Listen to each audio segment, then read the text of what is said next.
إن الحمد لله نحمده ونستعينه ونستغفره ونعوذ بالله من شرور أنفسنا ومن سيئات أعمالنا من يهده الله فلا مضل له ومن يضلل فلا هادي له أشهد أن لا إله إلا الله وحده لا شريك له وأشهد أن محمدًا عبده ورسوله صلى الله تعالى عليه وآله وسلم أما بعد فإن خير الكلام كلام الله وخير الهدي هدي محمد صلى الله عليه وسلم وشر الأمور محدثاتها وكل محدثة بدعة وكل بدعة ضلالة وكل ضلالة في النار.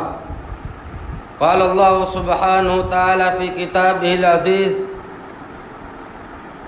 أعوذ بالله السميع العليم من الشيطان الرجيم والشمس وضحاها والقمر إذا تلاها والنهار إذا جلاها والليل إذا يغشاها والسماء وما بناها والأرض وما طحاها ونفس وما سواها فألهمها فجورها وتقواها قد أفلح من زكاها. معزز و مکرم حاضرین، آج جس موضوع کے تعلق سے بات کرنی ہے وہ ہے تزکیہ نفس کیوں اور کیسے. خطبہ مسنونہ کے بعد سورہ شمس کی چند آیتیں پیش کی گئی ہیں. اللہ تبارک و تعالی نے ان آیتوں کے اندر قسم کھائی ہے. پہلے اللہ تبارک و تعالی سورج کی قسم کھاتا ہے، پھر دھوپ کی قسم کھاتا ہے، پھر چاند کی قسم کھاتا ہے، اور اس کے پیچھے پیچھے جو چلتی ہے دن کی قسم کھاتا ہے، اس کے روشنی کی قسم کھاتا ہے. یعنی اسی طرح اللہ تبارک و تعالی 11 چیزوں کی قسم کھاتا ہے. اس کے بعد اللہ تبارک و تعالی کہتا ہے قد افلح من زکاہا. وہ انسان کامیاب ہو گیا، فلاح پا گیا، نجات پا گیا جس نے اپنے نفس کا تزکیہ کر لیا، جس نے اپنے نفس کو پاک کر لیا. وہ انسان فلاح پا گیا، کامیاب ہو گیا.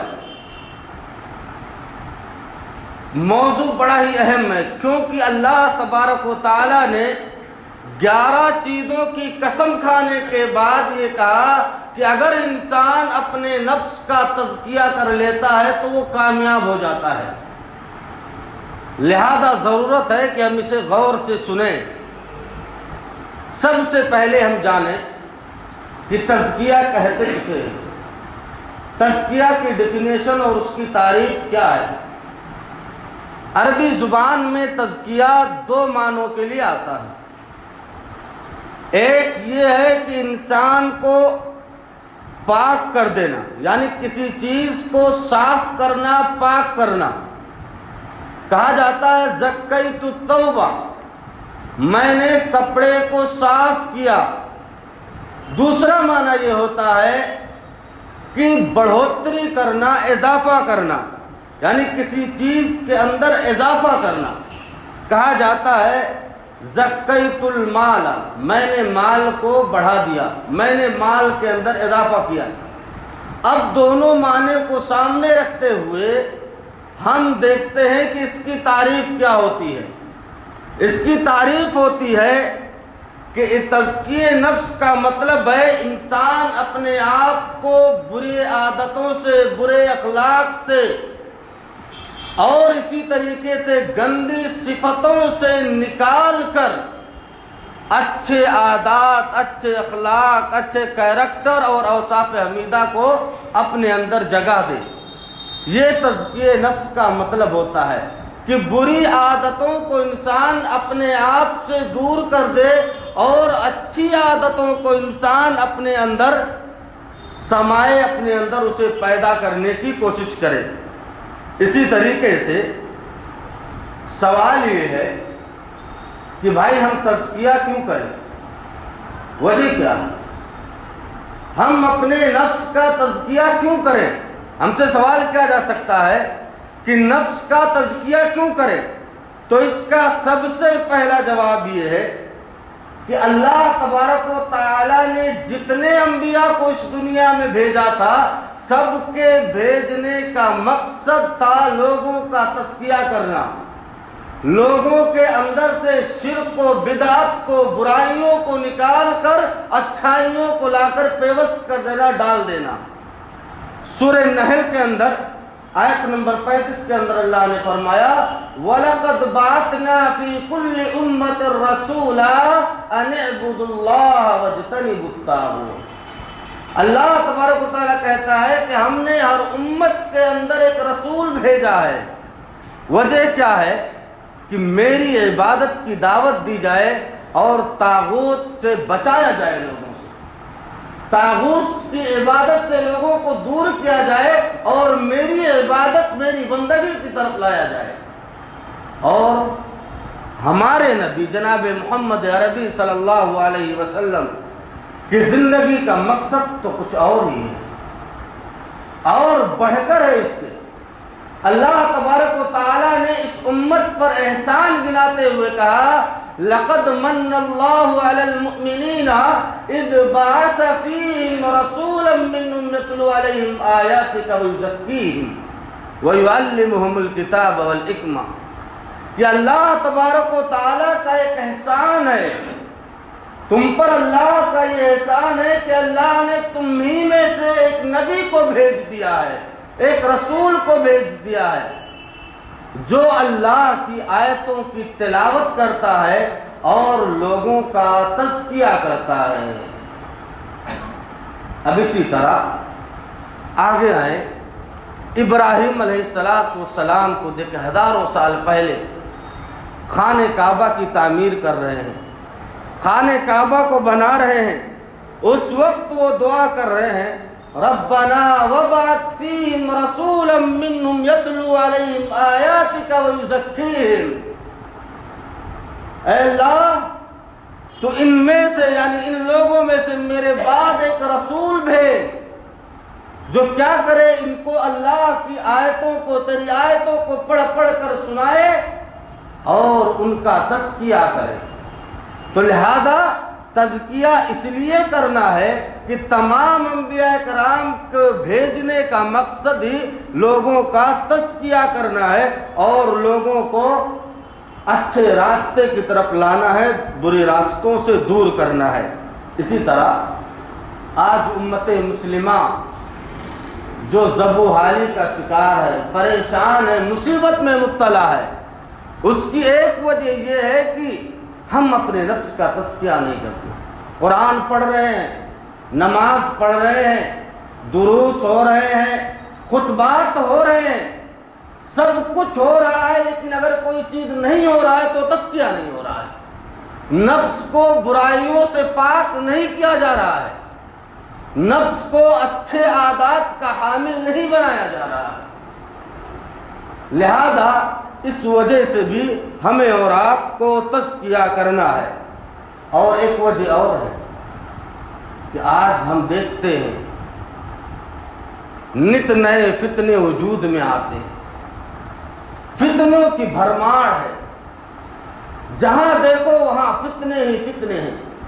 ایسے وقت میں پیارے رسول صلی اللہ علیہ وسلم کی حدیث جو آپ نے فرمایا تھا، صحیح بخاری کے اندر 3601 نمبر کی روایت ہے، آپ صلی اللہ علیہ وسلم نے فرمایا تھا ستکون فتن، ان قریب فتنے ہوں گے، ان قریب فتنے پیدا ہوں گے۔ کیا ہوں گے اس میں؟ القائد فیہا خیر من القائد، ایک بیٹھا ہوا انسان کھڑے ہونے والے انسان سے بہتر ہوگا، اتنے فتنے ہوں گے۔ والقائم فیہا خیر من الماشی، اور ایک کھڑا ہوا جو انسان ہوگا وہ چلنے والے سے بہتر ہوگا۔ والماشی خیر فیہا من السائی، اور دوڑنے والا انسان اس سے بہتر ہوگا جو دھیرے دھیرے چل رہا ہے. اور اسی طرح پہ رسول نے فرمایا وَمَن يُشْرِفْ لَهَا يَسْتَشْرِفْ, اور جو ان فتنوں کی طرف دیکھے گا فتنے اسے اپنی چپیٹ میں لے لیں گے. آج اپنے ارد گرد ہم اور آپ دیکھیں, فتنے کا مطلب یہ نہیں ہے کہ زلزلہ آ جائے, مصیبت آ جائے, جھگڑے ہو, لڑائی ہو. فتنے کا مقصد ایک اور ہے, اس کا مطلب ایک اور ہوتا ہے کہ آج دیکھیں چاروں طرف نظر ڈالے, شرک کو توحید بتایا جا رہا ہے, بدعت کو سنت بتایا جا رہا ہے, دہشت گردی کو اسلام بتایا جا رہا ہے, اور اسلام کو دہشت گردی بتایا جا رہا ہے. یہ فتنے نہیں ہیں, یہ بھی تو فتنے ہیں کہ انسان کو توحید کی جگہ پر شرک کی تعلیم کو توحید بتلا کر دی جائے, سنت کی تعلیم کو, سنت کو چھوڑ کر بدعت کی تعلیم دی جائے اور اسے سنت بتا کر پڑھایا جائے. یہ بھی تو ایک قسم کا فتنہ ہے جس کی وجہ سے ہمیں اور آپ کو اپنے نفس کا تزکیہ کرنا ہے. پھر آپ نے آگے فرمایا وَمَنْ وَجَدَ مَلْجَأً أَوْ مَعَاذًا فَلْيَعُدْ, ایسی صورت میں اگر کوئی انسان کوئی پناہ گاہ پاتا ہے, ایسے مقامات کو پاتا ہے, ایسے لوگوں کو پاتا ہے جو توحید کو توحید بتا کر پیش کرتے ہیں, سنت کو سنت بتا کر پیش کرتے ہیں, تو کیا کرنا ہے؟ ان سے چمٹ جانا ہے, ان کے قریب ہو جانا ہے, انہیں اپنا رہنما مان لینا ہے, انہیں اپنا رہبر مان لینا ہے. اس وجہ سے آگے آتے ہیں. ایک اور چیز یہ ہے کہ تزکیہ نفس کیوں کیا جائے, وجہ کیا ہے؟ ایک سوال یہ بھی پیدا ہوتا ہے کہ تزکیہ نفس کیوں کرنا ضروری ہے. کوئی سوال کر سکتا ہے ہم سے اور آپ سے, کیوں, وجہ کیا ہے اس کی؟ قبل اس کے کہ میں بتلاؤں کہ تزکیہ نفس کن وجوہات کی بنیاد پر کرنا ہے, کن برائیوں, کیونکہ دیکھیے ہوتا یہ ہے کسی بیماری کا علاج کر دینا, کسی بیماری کا علاج کر دینا یہ حقیقی علاج نہیں ہوتا ہے جب تک کہ بیماری کے اسباب کو نہ بتلا دیا جائے. علاج تو ہو جائے گا, پھر دوبارہ اسے بیماری پکڑ سکتی ہے, تو ضرورت اس بات کی ہے کہ اسباب کیا ہے وہ بھی بتلا دیا جائے کہ جن کی وجہ سے بیماریاں پیدا ہوتی ہیں. میرے بھائیوں, آپ سے اور ہم سے قیامت کے دن اللہ تبارک و تعالی پہلے ہمارے بچوں کے بارے میں نہیں سوال کرے گا, ہماری بیوی کے بارے میں نہیں سوال کرے گا, ہمارے سماج کے بارے میں ہم سے سوال نہیں کرے گا. پہلا سوال یہ ہوگا کہ اللہ ہم سے پوچھے گا میرے بندے بتا تو نے کیا کیا. لوگ کچھ بھی کرے, تو نے کیا کیا. اس صورت یوم تجادل کل نفس, اس دن قیامت کے دن ہر نفس اپنے بارے میں جھگڑا کرے گا. ولا تزر وازرۃ وزر اخرى, اور کوئی نفس کسی کا بوجھ نہیں اٹھائے گی. تو لہذا انسان کو چاہیے کہ سب سے پہلے وہ اپنے آپ کو دیکھے, اپنے آپ کو برائیوں سے پاک کرنے کی کوشش کرے. جب اپنا پاک ہو جائے تب دوسروں کو پاک کرنے کی کوشش کرے. یہ انسان کی سوچ ہونی چاہیے.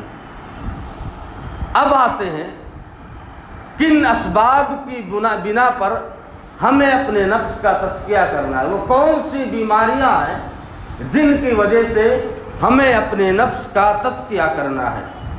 تو سب سے پہلی بیماری, آج ہر طرف فحاشی اور عریانیت کا دورہ, ہر طرف فحاشی ہے, ہر طرف بدکاری ہے, چاروں طرف جہاں تک نظر آپ کی جائے گی فحاشی اور عریانیت کا دورہ ملے گا. آج ہمارا نوجوان میوزک اور گانے سن کر اپنے آپ کو تسلی دیتا ہے، پیسے خرچ کر کے ان برائیوں کو خریدتا ہے۔ اللہ کے نبی صلی اللہ علیہ وسلم نے فرمایا وَمِنَ النَّاسِ، اللہ تبارک و تعالیٰ نے فرمایا وَمِنَ النَّاسِ مَن يَشْتَرِي لَهْوَ الْحَدِيثِ، لوگوں میں کچھ لوگ ایسے ہیں جو لہو الحدیث کو، میوزک کو، گانے کو خریدتے ہیں پیسے کے عوض، تاکہ لوگوں کو اس سے گمراہ کیا جائے، لوگوں کو اس سے دور کر دیا جائے دین سے۔ ابن عباس رضی اللہ تعالیٰ عنہ نے لہو الحدیث کا ترجمہ اور اس کی تفسیر آپ نے میوزک سے کی ہے، آپ نے گانے سے کی ہے۔ پیارے رسول صلی اللہ علیہ وسلم نے فرمایا لَيَكُونَنَّ مِنْ أُمَّتِي أَقْوَامٌ يَسْتَئِلُّونَ الْحِرَى وَالْحَرِيرَ وَالْمَعَازِفِ، پیارے رسول صلی اللہ علیہ وسلم نے فرمایا ان قریب ضرور بالضرور میری امت میں ایسے لوگ پیدا ہوں گے جو کیا کریں گے؟ زنا کو حلال کر دیں گے، ریشم کو حلال کر دیں گے، میوزک کو حلال کر دیں گے، اور ایک اور چیز وَيُعْزَفُ عَلَىٰ رُؤُوسِهِمْ الْمَعَازِفِ، اور ان کے سروں پر ناچنے والیاں ناچیں گی، گانے والیاں گائیں گی۔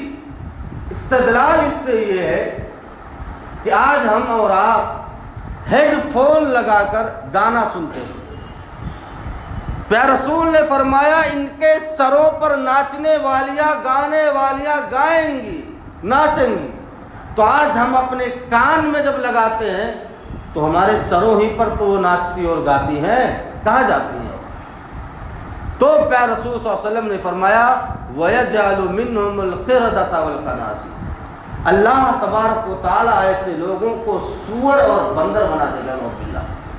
ایک تو محدثین نے اس کا مطلب یہ بتلایا ہے کہ ایک تو اللہ تبارک و تعالیٰ حقیقت میں انہیں سور اور بندر بنا دے گا، اور دوسرا یہ ہے کہ اللہ تبارک و تعالیٰ ان کے اخلاق کو اتنا گرا دے گا جس طریقے سے ایک سور اور بندر کے اخلاق ہوتے ہیں اس طریقے سے ایک انسان کا اخلاق ہو جائے گا۔ ان کے پاس کیا ہے؟ دو چیز ہے، کھانا ہے اور شرمگاہ ہے، اور کچھ نہیں ہے۔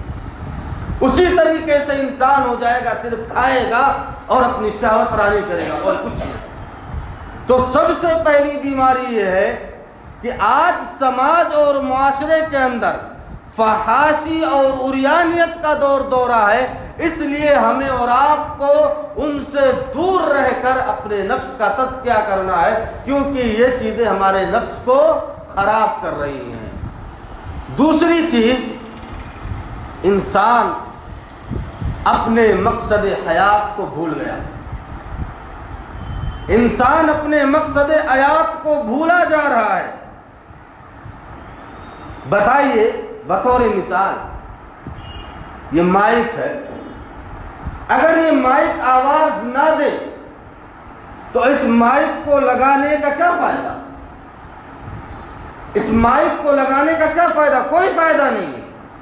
اسی طریقے سے انسان آج اپنے مقصد حیات کو بھول چکا ہے، جبکہ اللہ نے سورہ داریات کے اندر آیت نمبر 56 کے اندر فرمایا وَمَا خَلَقْتُ الْجِنَّ وَالْإِنسَ إِلَّا لِيَعْبُدُونِ، میں نے انسانوں اور جناتوں کو اس لیے پیدا کیا تاکہ وہ میری توحید کے گن گائیں۔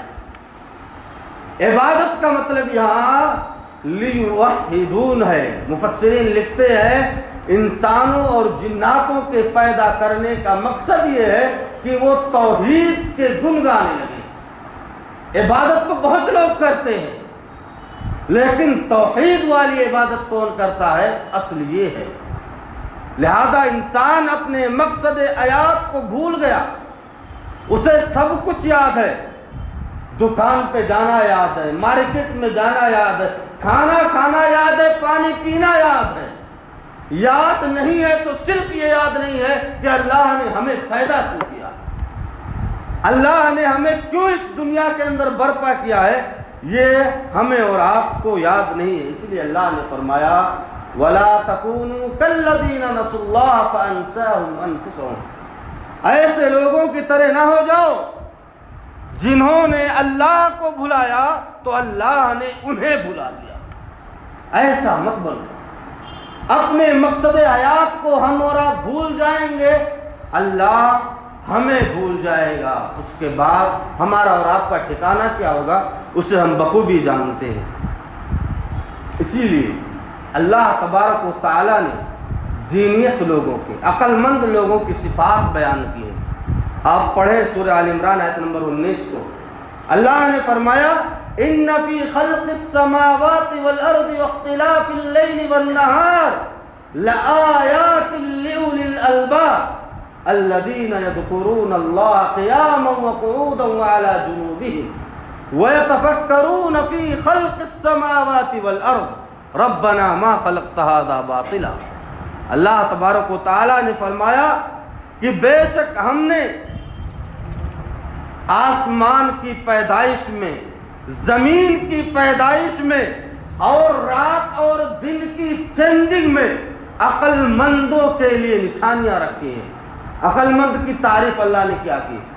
الذین یذکرون اللہ قیاما وقعودا، جو اللہ کو اٹھتے بیٹھتے چلتے پھرتے سوتے جاگتے اللہ کو یاد کرتے رہتے ہیں، اور وَيَتَفَكَّرُونَ فِي خَلْقِ السَّمَاوَاتِ وَالْأَرْضِ، اور غور کرتے ہیں کہ اللہ نے زمین و آسمان کو یوں ہی بیکار نہیں پیدا کیا، اتنی بڑی زمین اتنے بڑے آسمان کو اللہ نے یوں ہی نہیں پیدا کیا ہے، ان کا ایک مقصد ہے سبحانک ھذا، بغیر مقصد کے، باطل مقصد کے اللہ نے نہیں پیدا کیا۔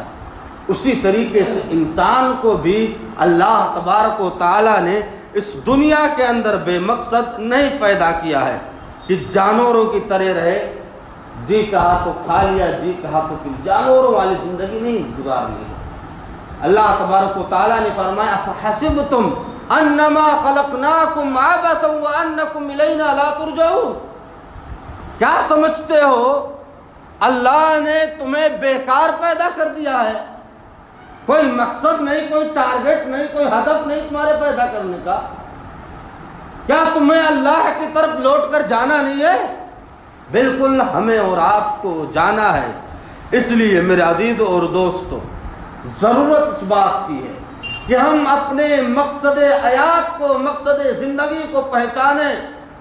آج ہم اپنے مقصد زندگی کو نہیں پہچان رہے ہیں، جس سے ہمارا نفس خراب ہو رہا ہے، جس کی وجہ سے ہمیں تزکیے کی ضرورت پڑتی ہے۔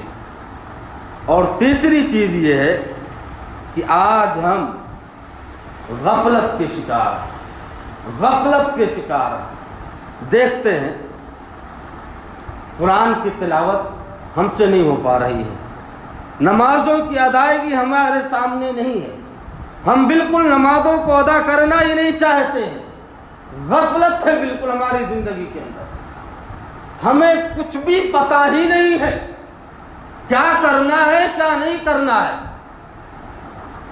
آج ہم لوگ کتنے لوگوں کو دیکھتے ہیں ہمارے ساتھ بیٹھتے تھے، ہمارے ساتھ اٹھتے تھے، ہمارے ساتھ چلتے اور پھرتے تھے، آج وہ اس دنیا کے اندر نہیں، آج اس دنیا کے اندر وہ موجود نہیں ہے۔ ہمارے بھائی، ہمارے پڑوسی، ہمارے خاندان، گھر والے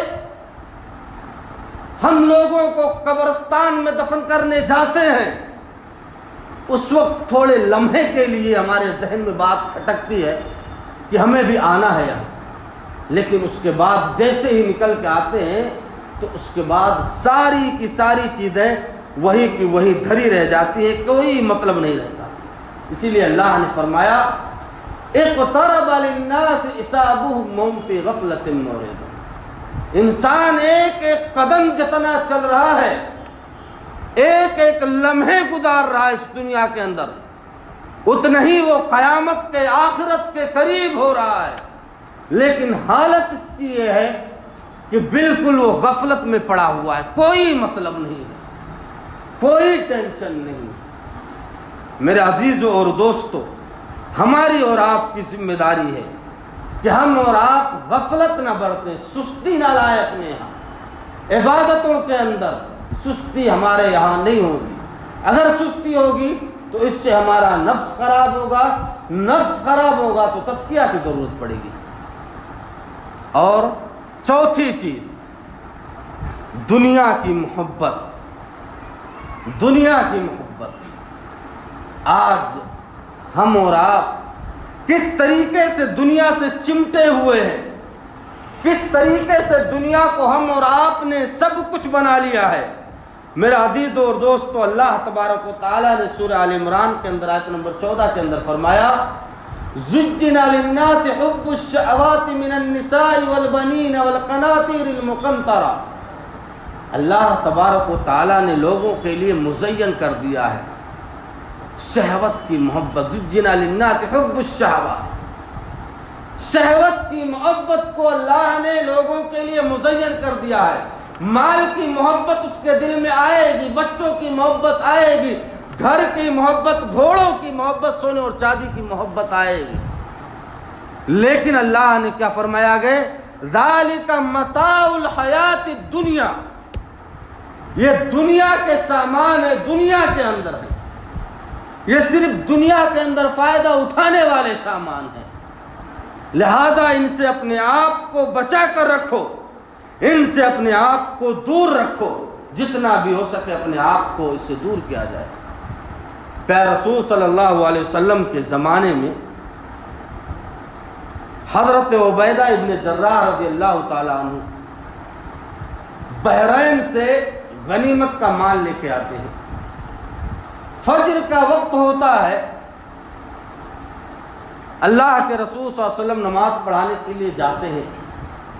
نماز پڑھانے کے بعد آپ صلی اللہ علیہ وسلم صحابہ کی طرف دیکھتے ہیں، خصوصاً انصار کا تذکرہ آتا ہے، انصار کی طرف دیکھتے ہیں، بیچارے غریب تھے اس وقت، کچھ نہیں تھا ان کے پاس۔ انصار دیکھتے ہیں تو ان کے دل میں مال کی محبت پیدا ہوگی کہ مال آیا ہے اب تو ملے گا ہمیں۔ اللہ کے رسول صلی اللہ علیہ وسلم نے فرمایا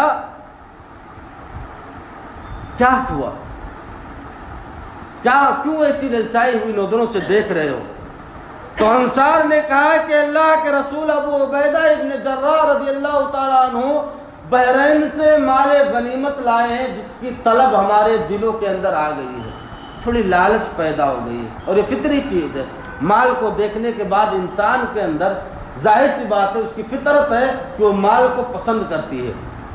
اللہ کے رسول صلی اللہ علیہ وسلم نے فرمایا اے لوگو ابشرو، مال چاہیے نا لے جاؤ، لیکن میری ایک بات کو تم لوگ یاد رکھنا، یاد رکھنا، مل فقر اخشى علیکم، اے میرے صحابہ میں تم پر فقیری سے نہیں ڈرتا کہ میرے جانے کے بعد تم فقیر ہو جاؤ گے، قلاش ہو جاؤ گے، میں اسے نہیں ڈرتا۔ وَلَكِنْ أَخْشَى عَلَيْكُمْ أَن تُبْسَطَ عَلَيْكُمُ الدُّنْيَا كَمَا بُسِطَتْ مَنْ كَانَ قَبْلَكُمْ، اے میرے صحابہ میں اس بات سے ڈرتا ہوں کہ میرے جانے کے بعد تم پر دنیا اسی طرح پھیلا دی جائے گی جس طرح تم سے پہلے کے لوگوں پر پھیلا دی گئی تھی۔ فَتَنَافَسُوهَا كَمَا تَنَافَسُوهَا، پھر تم اسی طرح ایک دوسرے کو پچھاڑنے کی کوشش کرو گے جس طرح انہوں نے مال کو حاصل کرنے میں ایک دوسرے کو پچھاڑنے کی کوشش کی تھی۔ اس کے بعد پیارے رسول صلی اللہ علیہ وسلم نے فرمایا فَتُهْلِكَكُمْ كَمَا أَهْلَكَتْهُمْ، پھر اللہ تمہیں ہلاک کر دے گا جس طرح تم سے پہلے کو لوگوں کو ہلاک کیا تھا۔ میرے عزیزو، دنیا کی محبت، مال کی محبت فطری ہے، لیکن ایک حد میں ہونی چاہیے، ایک اس کی لمٹ ہونی چاہیے۔ میرا عزیز اور دوست، پیارے رسول صلی اللہ علیہ وسلم نے اور ایک مقام پر فرمایا تھا یوشک الامم ان تداعى علیکم کما تداعى الاکلۃ الی قصعتها، ان قریب دنیا کی ساری قومیں، ساری امتیں تم پر اسی طرح ٹوٹ پڑیں گی جس طریقے سے بھوکا بھیڑیا بکریوں کی طرف دسترخوان کی طرف لوٹ پڑتا ہے، دوڑ پڑتا ہے، چھپڑ پڑتا ہے۔ صحابہ کرام رضوان اللہ علیہم اجمعین نے آپ صلی اللہ علیہ وسلم سے پوچھا تھا وَمِن قِلَّةٍ نَحْنُ يَوْمَئِذٍ، اے اللہ کے رسول اس دن ہم تھوڑے ہوں گے، ہماری تعداد کم ہوگی؟ آپ صلی اللہ علیہ وسلم نے فرمایا تھا نہیں، بالکل نہیں۔ آپ نے فرمایا بل انتم کثیر ولکنکم غثاء کغثاء السیل، تم بہت ہوگے، تمہاری تعداد کروڑوں میں ہوگی، لیکن حالت یہ ہوگی کہ سمندر کی جھاگ کی مانند رہوگے، تم خود اپنا ڈیفنس نہیں کر سکو گے، خود اپنا بچاؤ نہیں کر سکو گے، خود اپنے آپ کو نہیں سنبھال سکو گے۔ پیارے رسول صلی اللہ علیہ وسلم نے فرمایا وَلَيَنزِعَنَّ اللَّهُ مِن صُدُورِ عَدُوِّكُمُ الْمَهَابَةَ، اللہ تبارک و تعالی تمہارے دشمنوں کے دلوں سے تمہارا رعب نکال دے گا، تمہارا خوف نکال دے گا۔ اور پیارے رسول صلی اللہ علیہ وسلم نے فرمایا وَلَيَقْذِفَنَّ اللَّهُ فِي قُلُوبِكُمْ الْوَهْنَ، اللہ تمہارے دلوں کے اندر وہن ڈال دے گا۔ صحابہ نے پوچھا وَمَا الْوَهْنُ یا رسول اللہ، اے اللہ کے رسول وہن کیا ہے؟ آپ نے فرمایا صلی اللہ علیہ وسلم حب الدنیا وکراہیت الموت، انسان دنیا سے محبت کر بیٹھے، آخرت کو بھول جائے، موت کو ناپسند کرنے لگے، دنیا ہی کو سب کچھ سمجھ لے رہے۔ تو پیارے رسول صلی اللہ علیہ وسلم نے فرمایا جب تمہارے اندر دنیا کی محبت آ جائے گی، دنیا کی ساری قومیں، ساری امتیں، ساری ملتیں تم پر ٹوٹ پڑیں گی، تم پر حملہ آور ہو جائیں گی، تمہارا ڈیر، تمہارا رعب، تمہارا دبدبہ، جس دبدبے کے بارے میں پیارے رسول صلی اللہ علیہ وسلم نے فرمایا نصرت بالرعب مسیرۃ شہر، میرے رعب اور دبدبے کا حال یہ ہے کہ 1 مہینے کی دوری پر، یہاں سے جانے میں کسی جگہ پر 1 مہینہ لگتا ہو، اس دوری کے بارے میں اگر پتہ چل جاتا کہ رسول یہاں ہے تو ان کے دلوں کے اندر خوف ہو جاتا تھا، ان کا ڈر آ جاتا تھا۔ اللہ تمہارے دلوں سے تمہارے خوف کو، یعنی ان کے دلوں سے تمہارے ڈر کو، تمہارے رعب کو نکال دے گا، اور تمہارے دل کے اندر، تمہارے دلوں میں وہن کو، دنیا کی محبت کو ڈال دے گا، اور موت کو ناپسند کرنے لگو گے۔ لہذا اس وجہ سے بھی ہمیں اور آپ کو تزکیہ کرنی ہے، دنیا کی محبت سے اپنے آپ کو بچانا ہے۔ چوتھی چیز، 5ویں چیز یہ ہے کہ اس کائنات کا سب سے بڑا فتنہ کیا ہے؟ اس کائنات کا سب سے بڑا فتنہ عورت ہے۔ اسلام میں اور عربی میں عورت کہتے ہیں ہر اس چیز کو جسے چھپایا جائے، اسی لیے شرمگاہ کو بھی عربی میں عورت کہا جاتا ہے۔ لہذا جب یہ عورت نہ رہ جائے تو یہ سب سے بڑا فتنہ بن جاتی ہے۔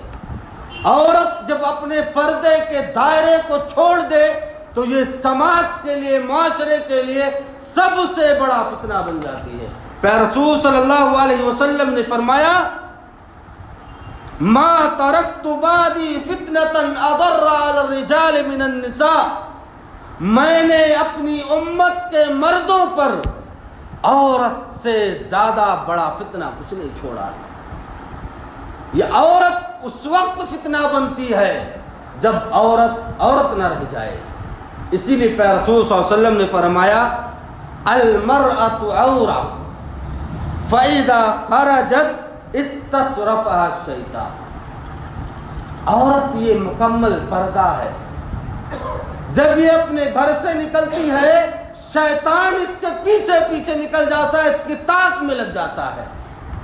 اسی لیے پیارے رسول صلی اللہ علیہ وسلم نے فرمایا تھا لا يخلون رجل بامرأة الا ومعه ذو محرم، کوئی آدمی کسی عورت سے تنہائی اختیار نہ کرے کوئی آدمی کسی عورت سے تنہائی اختیار نہ کرے سوائے اس کے کہ اس کا محرم ہو، اس کا بھائی ہو، اس کا جو جن سے پردہ نہیں ہے وہ ہو۔ تو یہ عورت سب سے بڑا فتنہ ہے، لیکن فتنہ کب ہوگی اس کی بھی تعین ہے کہ عورت جب اپنے حدود سے باہر آ جائے گی، جو اسلام نے اس کے لیمیٹیشنز بتائے ہیں اس سے دور ہو جاتی ہے، تب وہ قوم کے لیے، سماج کے لیے فتنہ بن جاتی۔ ورنہ اس دنیا کی سب سے بہترین سرمایہ اگر کوئی چیز ہے تو وہ عورت ہے۔ پیارے رسول صلی اللہ علیہ وسلم نے فرمایا الدنیا کلھا متاع وخیر متاع الدنیا المرأۃ الصالحہ، یہ دنیا ساری کی ساری چیزیں فائدہ اٹھانے کے لیے ہے، یہ پوری دنیا فائدہ اٹھانے کے لیے ہے، لیکن اس میں سب سے بہتر چیز فائدہ اٹھانے کے لیے عورت ہے۔ خیر متاع الدنیا المرأۃ الصالحہ، سب سے بہترین اس دنیا کا سامان اگر ہے تو وہ عورت ہے۔ اس لیے میرے عزیز اور دوستو، ہمیں اور آپ کو اس فتنے سے اپنے آپ کو محفوظ کرنا ہے۔ اگر ہم اور آپ اس فتنے سے اپنے آپ کو محفوظ کرتے ہیں تب جا کے ہمارے نفس کا تزکیہ ہو پائے گا۔ اسی طریقے سے چھٹی چیز یہ ہے کہ انسان حرام کمائی سے بعد آ جائے۔ آج مسئلہ یہ ہے ہمارا، ہم پیسہ کماتے پہلے ہیں، سوچتے تحقیق بعد میں کرتے ہیں یہ حلال ہے یا حرام ہے۔ آج ہماری حالت یہ ہے۔ ہمارے ایک ساتھی ہیں بیچارے شیئر مارکیٹ میں لگے ہیں، فون کیا انہوں نے اور کہا کہ مولانا میں بہت کماتا ہوں آج کل۔ میں نے کہا کتنا؟ کہا مہینے کا تقریباً 50 سے 60 ہزار کما لے جاتا ہوں۔ میں نے کہا کہ آپ نے تحقیق کیا ہے جو کام آپ کر رہے ہیں جائز ہے یا ناجائز ہے؟ انہوں نے کہا وہ سب کام آپ پر چھوڑ دیتا ہوں مولانا، آپ تحقیق کر کے بتا دیجیے۔ حالت یہ ہے کہ ہم پیسہ پہلے کماتے ہیں، تحقیق بعد میں کرتے ہیں کہ یہ حلال ہے یا حرام ہے۔ اسی لیے پیر رسول نے فرمایا تھا لَيَأْتِيَنَّ عَلَى النَّاسِ زَمَانٌ لَا يُبَالِ الْمَرْءُ، لوگوں پر ایسا زمانہ ضرور بھی ضرور آئے گا، آدمی اس بات کی بالکل پرواہ نہیں کرے گا کہ من این اخذ المال ام من حلال ام من حرام، کہاں سے مال کمایا، حلال طریقے سے یا حرام طریقے سے۔ آپ نے پہلے ہی پیشین گوئی کر دی تھی جس پر آج ہم عمل کرتے ہیں۔ اسی لیے ایک اور چیز پیارے رسول صلی اللہ علیہ وسلم نے فرمایا، ایک آدمی ہے دور یطیل السفر، لمبا سفر کر کے آیا، اس کے بال جو ہیں یہ جو ہے میلے کچیلے ہیں، مٹی لگی ہوئی ہے، کپڑے ایک دم میلے کچیلے ہو چکے ہیں۔ اللہ کی بارگاہ میں اٹھ کر کے ہاتھ اٹھاتا ہے، دعا کرتا ہے اللہ مجھ کو یہ دے دے، مجھ کو وہ دے دے، مجھ کو یہ دے دے۔ پیارے رسول صلی اللہ علیہ وسلم نے فرمایا مطعمہ حرام مشربہ حرام ملبسہ حرام فأنى يستجاب لذلك فأنى يستجاب لذلك، کھانا حرام، پہننا حرام، پینا حرام، سب کچھ حرام ہے۔ غذی بالحرام، اس کی پرورش حرام پیسے سے ہوئی ہے۔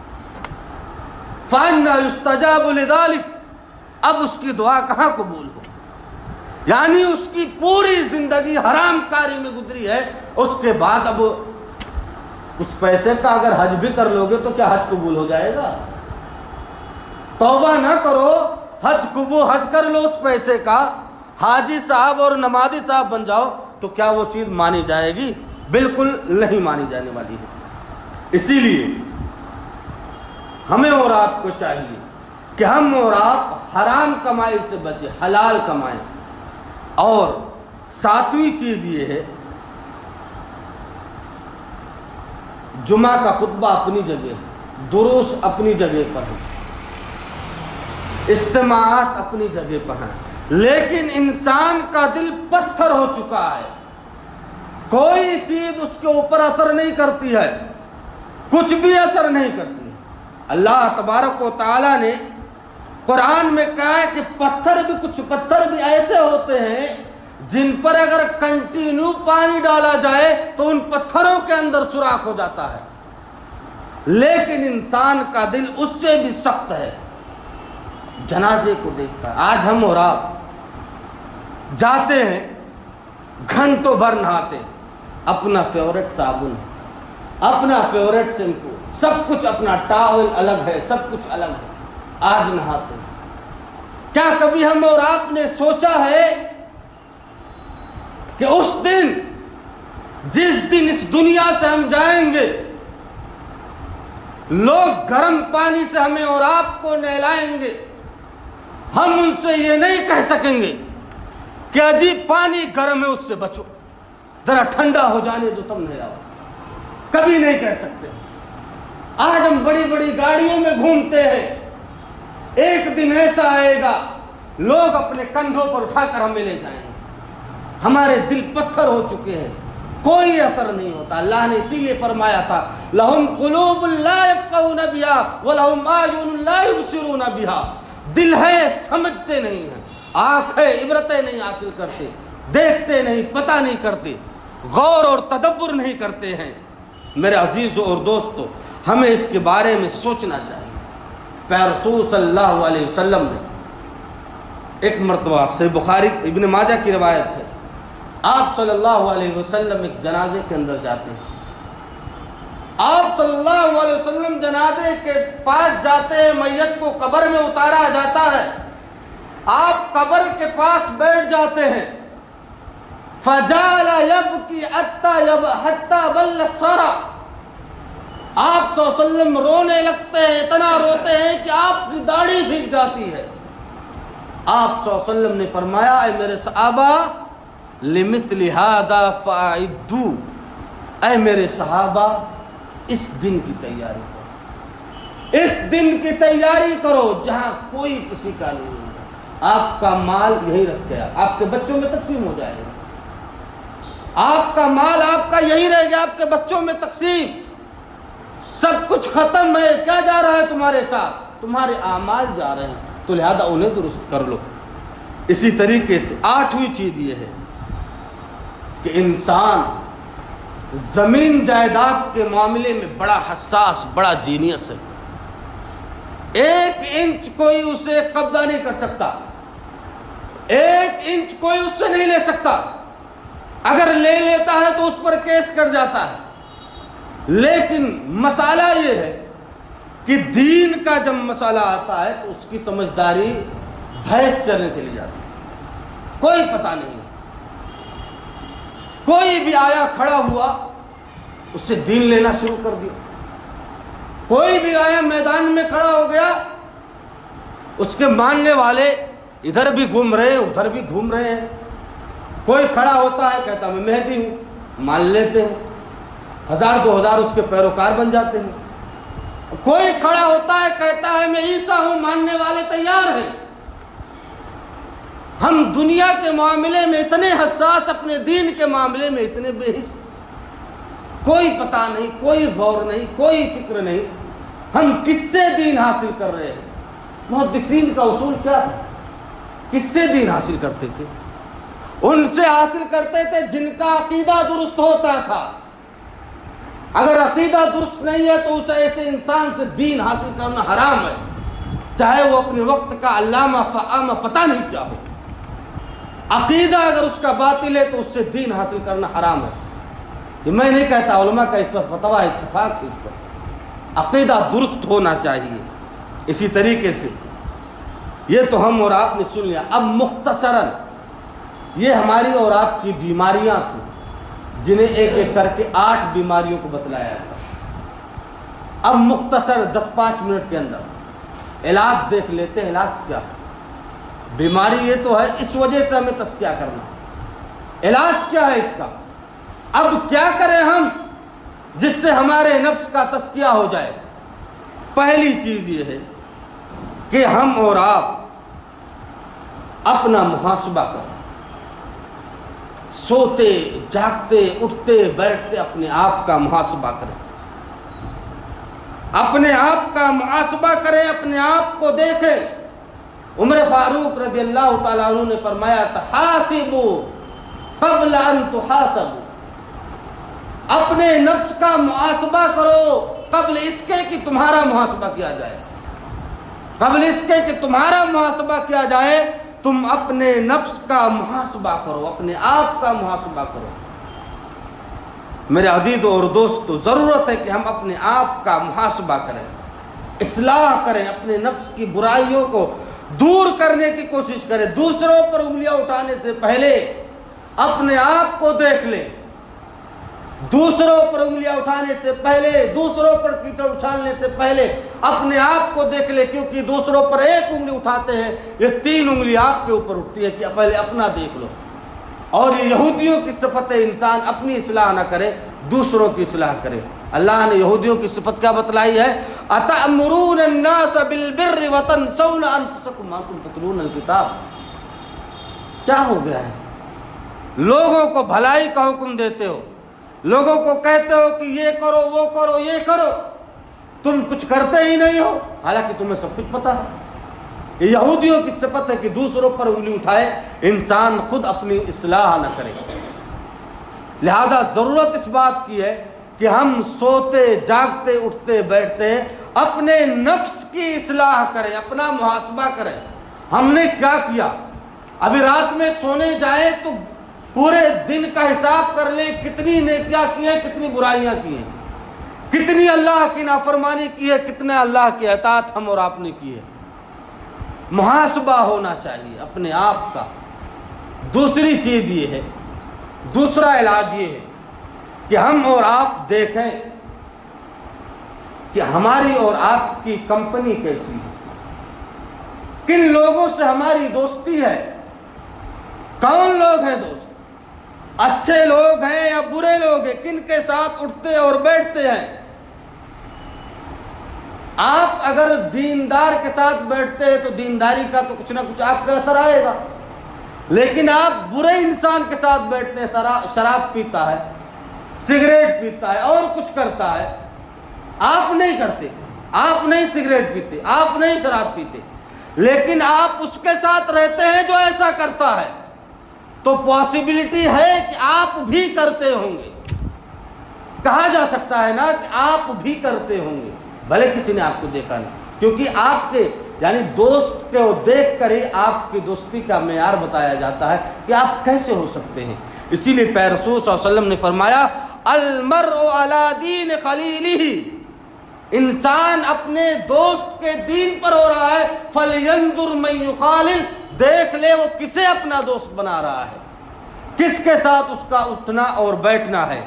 اسی طریقے سے قیامت کے دن اللہ تبارک و تعالیٰ نے قیامت کا نقشہ کھینچتے ہوئے کہہ رہا ہے اللہ تبارک و تعالیٰ کہ ایک گنہگار انسان کہے گا، ایک گنہگار انسان جہنم میں چلا جائے گا، کہے گا یا ویلتا لیتنی لم اتخذ فلانا خلیلا، اے اللہ کاش کہ ایسا ہوتا کہ میں فلاں کو اپنا دوست نہ بنایا ہوتا، آج اس کی دوستی کی وجہ سے میں جہنم میں پڑا ہوا ہوں۔ تو لہذا اپنی کمپنی کو دیکھیں، اپنی دوستی کے معیار کو دیکھیں۔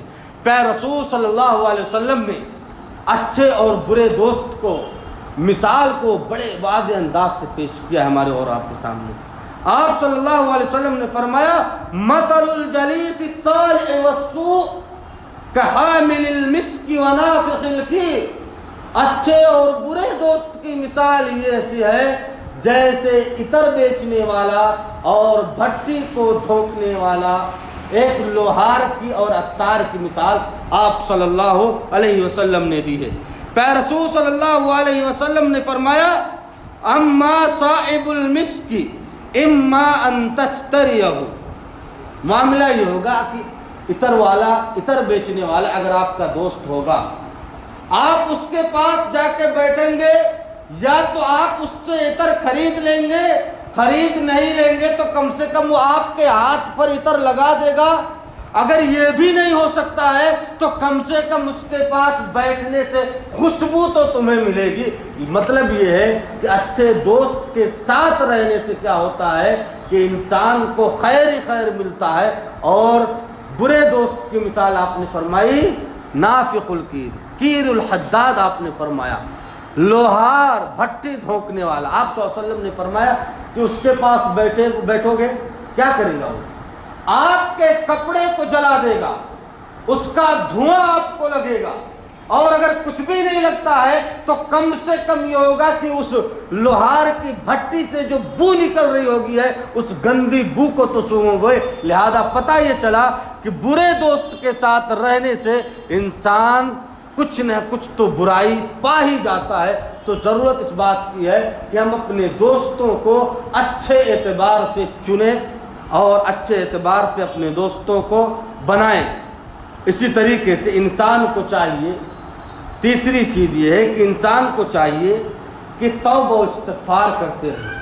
اگر اپنے نفس کا تزکیہ چاہتے ہیں تو ہماری ذمہ داری ہے کہ ہم استغفار کرتے رہیں۔ پیارے رسول صلی اللہ علیہ وسلم نے فرمایا انی لاستغفر اللہ فی اليوم 70 مرہ۔ پیارے رسول فرماتے ہیں جو کہ بخشے بخشائے ہوئے ہیں، آپ کہتے ہیں میں ایک دن میں 70 مرتبہ استغفار کرتا ہوں، بعض روایتوں میں 100 مرہ ہے، 100 مرتبہ استغفار کرتا ہوں۔ لہذا انسان کو چاہیے کہ جو کچھ غلطیاں ہو چکی اب اسے چھوڑ دے، اور یہ عہد کر لے کہ دوبارہ اب گناہ نہیں کرے گا، دوبارہ برائی نہیں کرے گا، اس کی طرف پلٹ کر نہیں جائے گا۔ چوتھی چیز یہ ہے کہ انسان اپنے آپ کے اندر آخرت کی فکر لائے، آخرت کو اپنے سامنے رکھے، اس لیے کہ پیارے رسول صلی اللہ علیہ وسلم نے فرمایا کن فی الدنیا کأنک غریب او عابر سبیل، دنیا کے اندر ایسے رہو جیسے کوئی اجنبی ہو یا مسافر ہو۔ اجنبی کا کوئی ٹھکانہ ہوتا ہے؟ نہیں ہوتا۔ مسافر کا کوئی ٹھکانہ ہوتا ہے؟ نہیں ہوتا ہے۔ اس کا سفر مکمل ہوگا، وہ اپنے گھر پر دوبارہ چلا جائے گا۔ لہذا ہم اور آپ مسافر کی حیثیت سے ہیں، اپنے آپ کو سنبھالیں۔ اسی لیے پیارے رسول صلی اللہ علیہ وسلم نے فرمایا من کانت الآخرۃ ہمہ جعل اللہ غناءہ فی القلب، جس نے اپنی آخرت کو اپنا فکر بنا لیا، اپنا ٹینشن بنا لیا کہ آخرت کی فکر کرنی ہے ہمیں، تو اللہ تبارک و تعالی اس کے دل کو غنی کر دے گا۔ وجعل لہ شملہ، اور دنیا کی ساری چیزوں کی ساری اچھائیوں کو اس کے اندر جمع کر دے گا۔ اتتہ الدنیا وہی راغبہ، دنیا اس کے پاس آئے گی اس عالم میں کہ وہ اس سے راضی رہے گی، وہ اس کو ڈھونڈتے ہوئے اس کے پاس آئے گی۔ ومن کانت الدنیا ہمہ، اور جس نے اپنے دنیا کو ہی سب کچھ بنا لیا، پیارے رسول فرماتے ہیں جعل اللہ فقرہ بین نہیں، اللہ کے رسول صلی اللہ علیہ وسلم فرماتے ہیں اللہ تبارک و تعالی اس کا مقدر ہی فقر کر دے گا، اس کو وہ ہمیشہ پریشان رہے گا، مال میں برکت نہیں، کماتا ہوں کچھ ہوتا ہی نہیں، ہمیشہ پریشان رہے گا ایسا انسان۔ لہذا ضرورت ہے کہ اپنے اندر ہم آخرت کی فکر کو پیدا کریں۔ اسی طریقے سے پانچویں چیز ہے، اس کے بعد دو چیزیں اور ہیں کہ انسان کو چاہیے کہ موت کی تیاری کرے۔ المؤمنین اکیس، سب سے جینیس اور عقل مند انسان کون ہے؟ آپ صلی اللہ علیہ وسلم نے فرمایا اکثرہم ذکرا للموت واکثرہم استعدادا۔ آپ صلی اللہ علیہ وسلم نے فرمایا جو سب سے زیادہ موت کو یاد کرتا ہو اور اس کے لیے تیاری کرتا ہو وہی انسان سب سے زیادہ جینیس ہے۔ اسی طریقے سے ایک اور چیز یہ ہے کہ آج انسان ساری کی ساری محنت اپنی جسم کے اوپر کر رہا ہے، ساری کی ساری محنتیں ہماری اپنے جسم پر ہو رہی ہیں اور اپنے دل پر نہیں ہو رہی، نفس پر کوئی محنت نہیں ہو رہی، ساری چیزیں جسم پر ہو رہی ہیں، سارے کام جسم پر ہو رہے ہیں، ساری محنتیں ہوتی ہیں، لیکن انسان اپنے نفس کو پاک کرنے کے لیے محنت نہیں کرتا۔ پیارے رسول صلی اللہ علیہ وسلم نے فرمایا الا وان فی الجسد مضغہ اذا صلحت صلح الجسد کلہ واذا فسدت فسد الجسد کلہ الا وهي القلب۔ پیارے رسول صلی اللہ علیہ وسلم نے فرمایا خبردار، جسم کے اندر ایک لوتھڑا ہے، جو اگر صحیح ہے تو پورا جسم صحیح ہے، اگر وہ برباد ہو گیا تو پورا جسم خراب ہو گیا، اور وہ کیا ہے؟ وہ دل ہے۔ لہذا دل کی پاکی اور دل کو صاف کیا جائے، دل کو سدھارا جائے، دل کی اپنے نفس کو پاک کرنے کی کوشش کیا جائے۔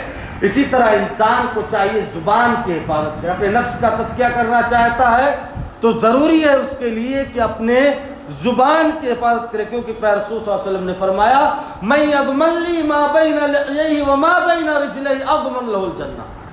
جو انسان اپنے زبان کی، اپنے شرمگاہ کی حفاظت کی گارنٹی لے لے کہ ان کا غلط استعمال میں نہیں کروں گا، تو پیارے رسول فرماتے ہیں میں اس کے لیے جنت کی گارنٹی اور ضمانت لیتا ہوں۔ اور اسی طرح پیارے رسول نے فرمایا کہ من کان یؤمن باللہ والیوم الآخر فلیقل خیرا او لیصمت۔ جو اللہ اور یوم آخرت پر ایمان رکھتا ہے اسے چاہیے بات کرے تو اچھی کرے، نہیں تو خاموش رہے، بولے تو اچھی بات بولے، نہیں تو اپنے منہ کو بند کر کے رکھے۔ اسی لیے حضرت ابو بکر صدیق رضی اللہ تعالیٰ عنہ کہا کرتے تھے ان ھذا لاوردنی من الموارد، یہ زبان ہی ہے جو مشکل چیزوں پر مجھے اور آپ کو لے جاتی ہے، یہ مشکل راستوں پر، مشکل گھاٹیوں پر لے جاتی ہے، عجیب عجیب مشکل ہے یہ زبان ہی انسان کے لیے پیدا کر دیتی ہے۔ لہذا ہماری ذمہ داری ہے کہ ہم اپنی زبان کی حفاظت کریں اگر اپنے نفس کا تزکیہ چاہتے ہیں۔ اور آخری چیز یہ ہے کہ انسان کو چاہیے کہ اگر اپنے نفس کا تزکیہ کرنا ہے اسے یہ تمام چیزیں کرے، اس کے ساتھ دعا کرتے رہے، اس کے لیے اپنے نفس کی پاکی کے لیے وہ دعا کرتے رہے۔ پیارے رسول صلی اللہ علیہ وسلم نے تزکیہ نفس کے تعلق سے دعا بھی سکھلائی ہے۔ آپ نے فرمایا اللہم آتی نفسی تقواها وزکیها انت خیر من زکاها انت ولیها ومولاها۔ اللہم آتی نفسی تقواها، اللہ تم میرے نفس کے اندر تقوی ڈال دے، تقوی پیوست کر دے، اپنا خوف، اپنے عمل کو کرنے کا جذبہ ہمارے اندر ڈال دے، اور وَزَكِّهَا أَنْتَ خَيْرُ مَنْ زَكَّاهَا، ہمارے نفس کو پاک کر دے، تجھ سے بہتر پاک کرنے والا کوئی نہیں ہے۔ اور آپ نے فرمایا صلی اللہ علیہ وسلم اے بار الہ تو ہی مولا ہے، تو ہی کارساز ہے، تیرے علاوہ تجھ سے بہتر کارساز اس دنیا کے اندر کوئی نہیں ہے۔ تو لہذا ضرورت اس بات کی ہے کہ ہم اور آپ اگر اپنے نفس کا تزکیہ کرنا چاہتے ہیں تو اللہ رب العالمین سے دعا کرتے رہیں کہ اللہ ہمارے نفس کو برائیوں سے، بد کرداریوں سے، بد اخلاقیوں سے، برے کیریکٹر سے پاک کر دے، دور کر دے انہیں، اور ہمارے دلوں کے اندر اوصاف امیدہ کو، اچھے اخلاق کو لا کے پیوست کر دے۔ اللہ سے دعا ہے کہ بار الہ تم تمام لوگوں کو کہنے اور سننے سے زیادہ عمل پیرا ہونے کی توفیق عطا فرما۔ آمین۔ تقبل یا رب العالمین، وآخر دعوانا الحمدللہ رب العالمین۔